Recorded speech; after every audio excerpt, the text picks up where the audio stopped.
ada profil JKN Mobile. Mobile JKN adalah aplikasi resmi yang diluncurkan oleh BPJS Kesehatan untuk memudahkan peserta Program Jaminan Kesehatan Nasional atau JKN KIS dalam mengakses layanan dan informasi secara digital. Aplikasi ini bertujuan untuk meningkatkan kemudahan, kecepatan, dan kenyamanan peserta dalam memperoleh layanan tanpa harus datang langsung ke kantor BPJS Kesehatan. Kemudian ada desain antarmuka. Yang pertama, rancangan antarmuka JKN Mobile. Meskipun telah berusaha dalam menyediakan layanan kesehatan digital, masih memiliki peluang untuk pengembangan demi meningkatkan efisiensi dan pemahaman bagi pengguna. Susunan aplikasi seringkali terasa penuh sehingga memerlukan perbaikan dalam hierarki visual dan keseragaman dalam pengelompokan fitur, agar navigasi menjadi lebih mudah. Posisi elemen interaktif dan penggunaan ruang kosong juga perlu ditingkatkan, agar lebih intuitif dan mudah dipahami sesuai dengan norma desain mobile. Kemudian yang kedua, dalam hal konsistensi visual. Tampilan JKN Mobile sudah lumayan memuaskan, namun masih ada peluang untuk menyeragamkan elemen desain yang lebih baik, terutama mengenai warna, jenis huruf, dan penyusunan di berbagai layar. Hal ini krusial untuk menghasilkan penampilan yang seragam dan tampak profesional. Kemudian ada desain input. Yang pertama, desain masukan yang efisien. Hal ini terlihat dari konsistensi posisi elemen dan pemilihan tipe keyboard yang sesuai.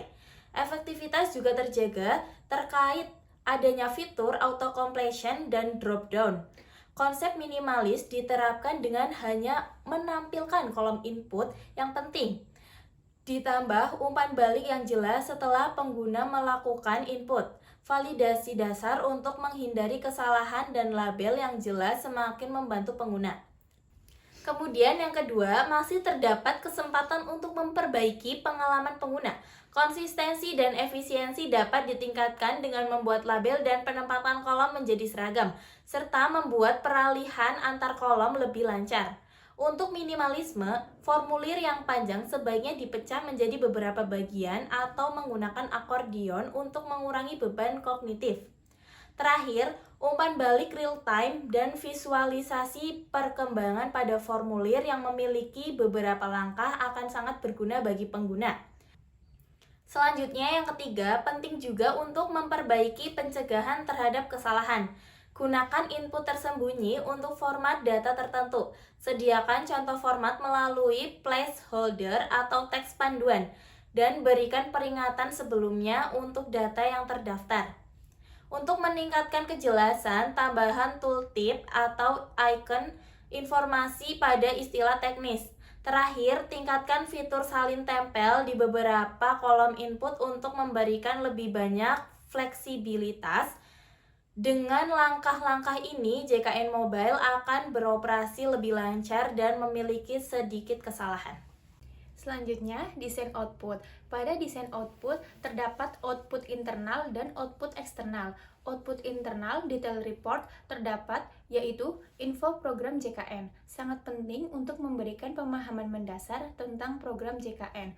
Evaluasinya memuaskan, memastikan pengguna memperoleh informasi dasar yang diperlukan. Selanjutnya, telehealth. Fitur ini relevan di zaman digital, memungkinkan pengguna untuk berkonsultasi dengan dokter secara jarak jauh. Evaluasinya sangat memuaskan, meningkatkan aksesibilitas layanan kesehatan. Selanjutnya, e-care JKN atau info riwayat pelayanan, memungkinkan peserta untuk memantau riwayat pelayanan kesehatan mereka. Evaluasinya sangat memuaskan, penting untuk menjaga transparansi dan catatan pribadi. Selanjutnya, bugar, kemungkinan fitur yang berhubungan dengan kesehatan dan gaya hidup. Evaluasinya potensial sangat memuaskan, mendorong peserta untuk lebih aktif dalam menjaga kesehatan. Rincian fungsinya perlu diketahui. Selanjutnya, rehab atau cicilan, fitur baru yang mungkin berhubungan dengan program rehabilitasi dengan pilihan pembayaran cicilan. Evaluasinya menarik, terutama jika dapat membantu mengurangi beban biaya peserta untuk layanan rehabilitasi. Selanjutnya, penambahan peserta, memungkinkan untuk menambah anggota keluarga atau individu lainnya ke dalam kepesertaan.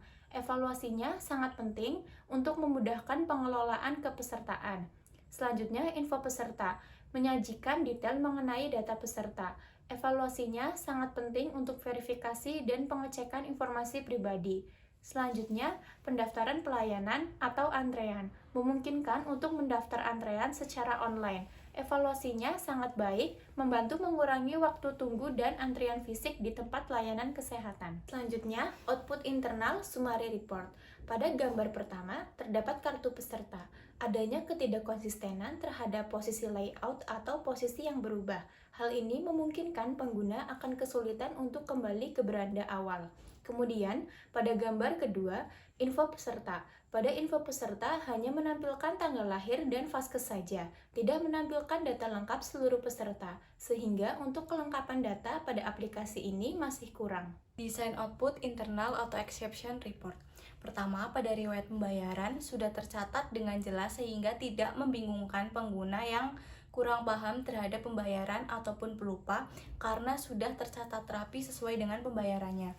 Yang kedua, pada notifikasi beranda muncul pengingat jika pengguna belum membayar iuran beserta jumlah yang ditanggung seperti gambar di samping. Jadi untuk pengguna yang sedang membuka aplikasi tersebut bisa langsung tahu tanggungannya. Yang ketiga, pada info iuran akan menjadi minus ketika memang tidak ada tagihan. Jika ada, maka akan tercatat dengan besar nominal tiap anggotanya.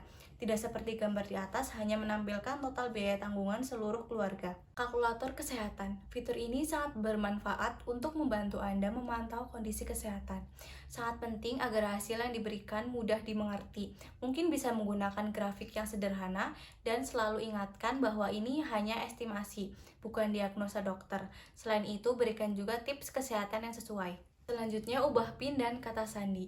Ini merupakan bagian penting untuk keamanan. Fitur ini sudah ada, tetapi perlu ditingkatkan lebih lanjut. Verifikasi harus lebih kuat dengan menggunakan OTP, dan pastikan Anda memilih kata sandi yang sulit untuk ditebak. Aplikasi juga perlu memberikan peringatan jika ada usaha login yang mencurigakan.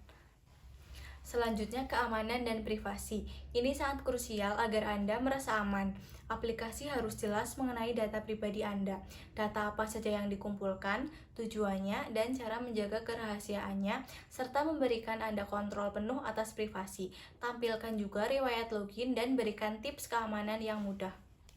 Selanjutnya, login biometrik. Menggunakan sidik jari atau pemindai wajah itu cepat dan praktis.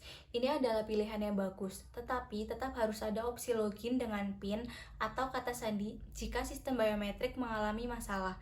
Jangan lupa untuk menjelaskan cara kerjanya dan meminta izin Anda sebelum fitur ini diaktifkan. Selanjutnya, panduan.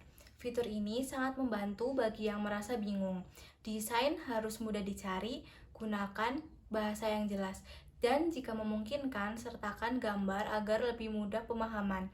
Chatbot atau daftar kontak bantuan yang mudah diakses juga harus tersedia. Yang terakhir ada notifikasi, berguna untuk menyampaikan informasi penting. Namun, Anda harus dapat memilih notifikasi mana yang ingin diterima agar ponsel tidak penuh. Pastikan notifikasi yang belum dibaca mudah dikenali dan tersusun rapi berdasarkan kategori.